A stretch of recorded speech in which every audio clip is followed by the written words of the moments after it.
ये हमारे पास third chapter का पोर्शन है जिसमें कि है कि कैसे हम किसी भी मेटल को एक्सट्रैक्ट करते हैं उसकी ओर से, मतलब प्योर मेटल को हम कैसे एक्सट्रैक्ट करेंगे। सबसे पहले क्या होता है, हमारे पास 3 डेफिनेशन है यहाँ पे, एक तो ओर है और एक गैंग है और एक मिनरल है।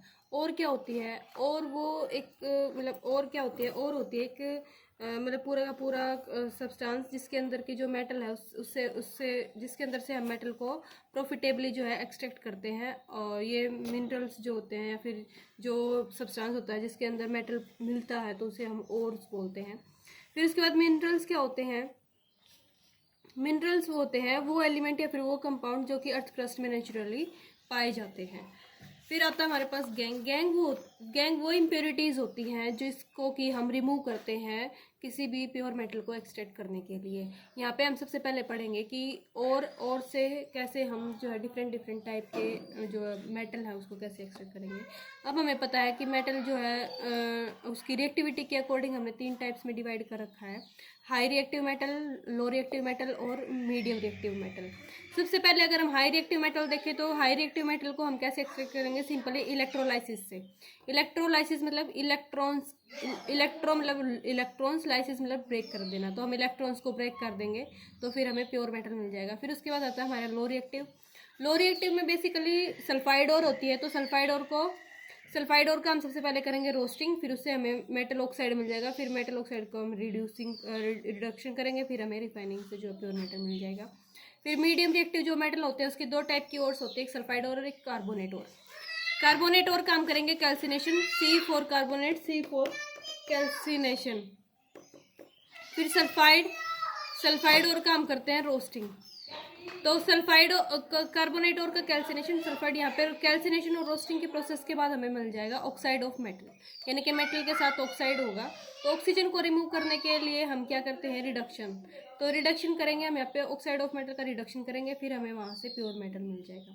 तो अब हम यहाँ हमारी जो है यहाँ पे स्टार्टिंग होती है सबसे पहले लो रिएक्टिविटी की। जो मेटल हमारे रिएक्टिविटी सीरीज में लो रिएक्टिव है तो उसको हम कैसे एक्सट्रैक्ट करेंगे। यहाँ पे हमारी बुक में एग्जांपल दे रखा है सिनेबार को हम रिप्रेजेंट करते हैं मरकरी सल्फाइड। मतलब ये जो मरकरी की और होती है सिनेबार HgS, तो इसको हमें पता है कि जो लो रिएक्टिव मेटल होते हैं उसकी सल्फाइड और होती है। तो सल्फाइड और का हम सबसे पहले करेंगे रोस्टिंग।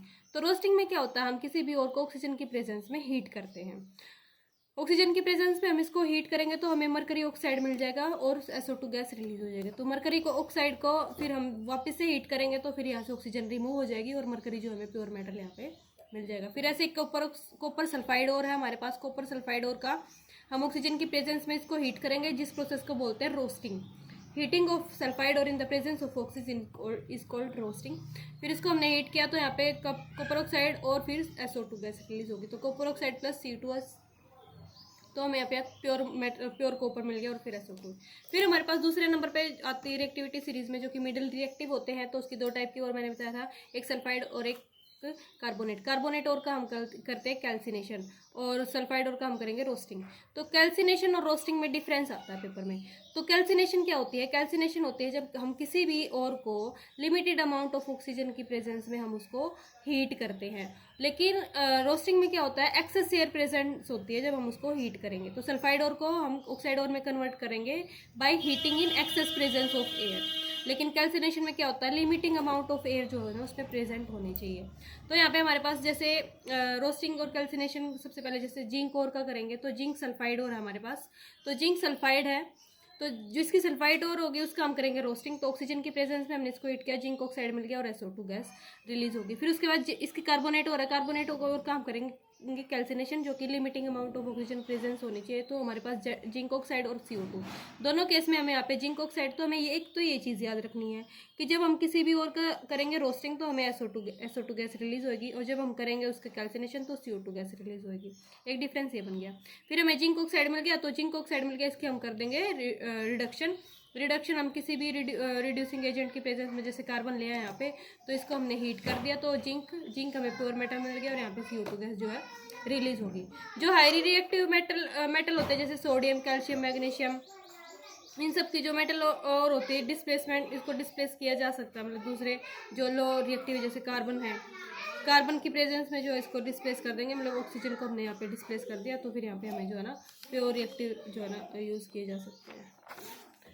फिर आगे एक मोस्ट इंपॉर्टेंट टॉपिक आता है यहाँ पे, एक ये थर्मिट रिएक्शन। थर्मिट रिएक्शन में क्या होता है, जैसे यहाँ पे तो किया है ये वाली रिएक्शन है, इसमें तो किया हमने कि जब जैसे मैग्नीज ऑक्साइड है और एल्यूमिनियम के साथ हमने इसकी रिएक्शन करवाई है, तो हमें मैग्नीज और एल्यूमिनियम ऑक्साइड और हीट यहाँ पे प्रोड्यूस हुई है। तो इस वाली रिएक्शन में बहुत ही ज़्यादा अमाउंट में जो है ना हीट प्रोड्यूस हुई है।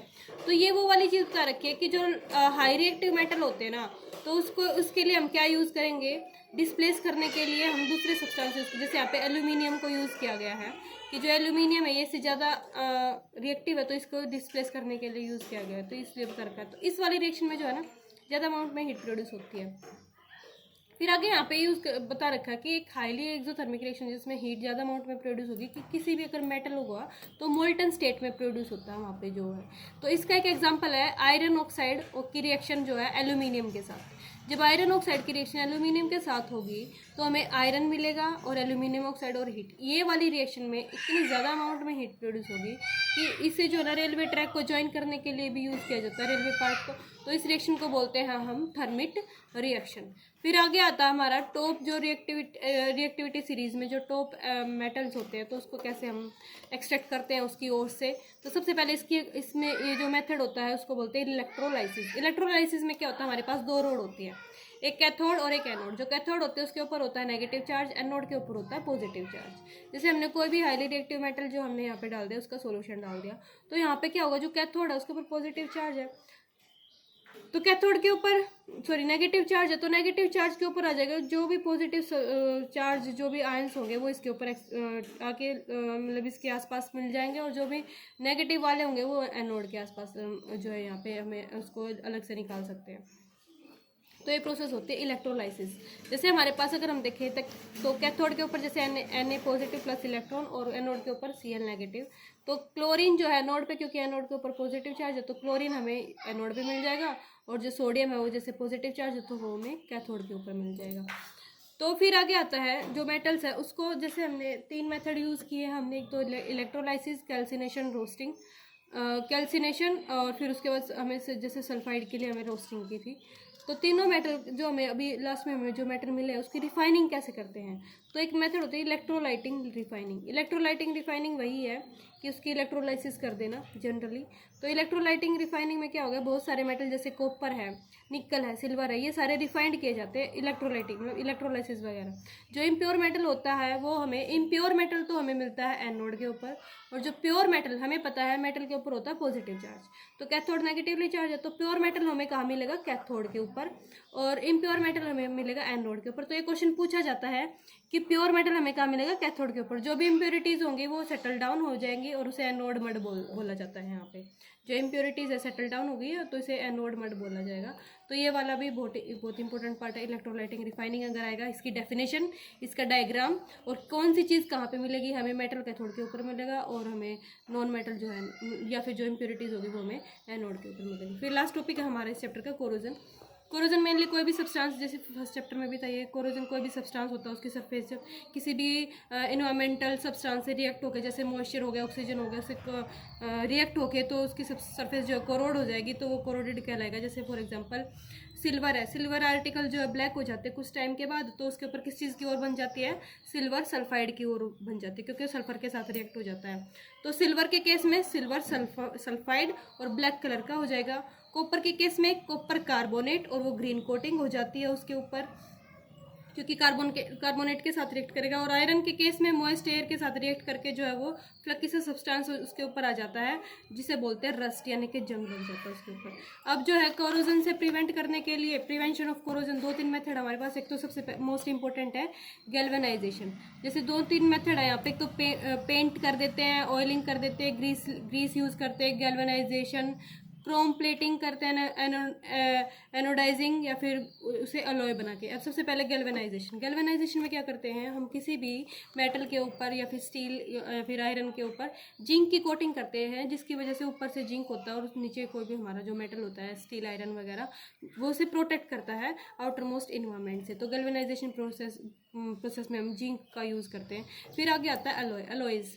अलॉय क्या होता है? अलॉय वो सब्सटेंस होता है या फिर एक मिक्सचर होता है, होमोजीनियस मिक्सचर होता है किसी भी दो मेटल का या फिर एक मेटल नॉन मेटल का।